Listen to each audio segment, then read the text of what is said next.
एबे भी आंचलिक पाणीपाग विज्ञान केन्द्र पक्षर पाणीपाग को नहीं एक बड़ खबर सामना को आसी। सूचना अनुଯାयी आसूची बड़ वर्षा, यही सब जिला को अलर्ट। घर न बाहर पाणीपाग विभाग पक्षर कड़ा चेतावनी। आसूची बड़ वर्षा, आंध्र उपकूल एवं यार पार्श्ववर्ती अंचल में एक घूर्णिबड़ प्रभाव में आगामी 7 दिन जाए राज्य में वर्षा लगी रहिबो। बिजुली घड़घड़ी सहित प्रबल अति प्रबल वर्षा हेबा नहीं पाणीपाग विभाग पूर्वानुमान करिछि। एने आज 6 जिला को ऑरेंज अलर्ट जारी होइछि। कालबैशाखी प्रभाव में झड़ वर्षा होई पारे।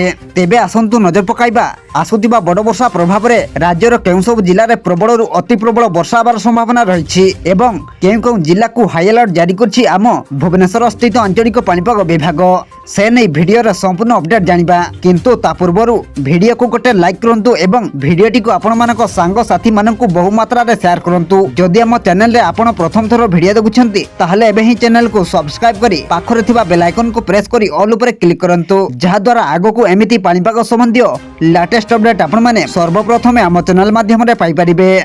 पाणीपाग विभाग पक्षर प्रकाशित रिपोर्ट अनुसार सुंदरगढ़, मयूरभंज, केन्दुझर, झारसुगुड़ा, बरगढ़ और संबलपुर पई एही आशंका अछि।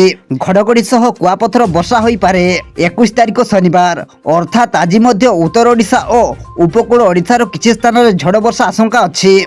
पाणीपाग विभाग एथिपाई ऑरेंज वार्निंग जारी करिछि। पाणीपाग विभाग पूर्वानुमान अनुଯାयी 21 तारिख अर्थात आज पई ऑरेंज वार्निंग जारी होइतबा 6 जिला मध्य घड़घड़ी और कुआपथर वर्षा सहित 50 रु 60 किमी बेगर पवन बही पारे। सही बड़ी उत्तर ओडिशा, आभ्यंतरीण ओडिशा एवं दक्षिण ओडिशार विभिन्न स्थान में स्वल्प रु मध्यम धरणर वर्षा होई पारे। एही सब स्थान में 30 रु 40 किमी बेगर पवन बहिबा संभावना अछि। 21 तारिख अर्थात आज संध्यार उपकूल ओडिशा और आभ्यंतरीण ओडिशा और दक्षिण ओडिशार अनेक स्थान में घड़घड़ी सह वर्षा होई पारे।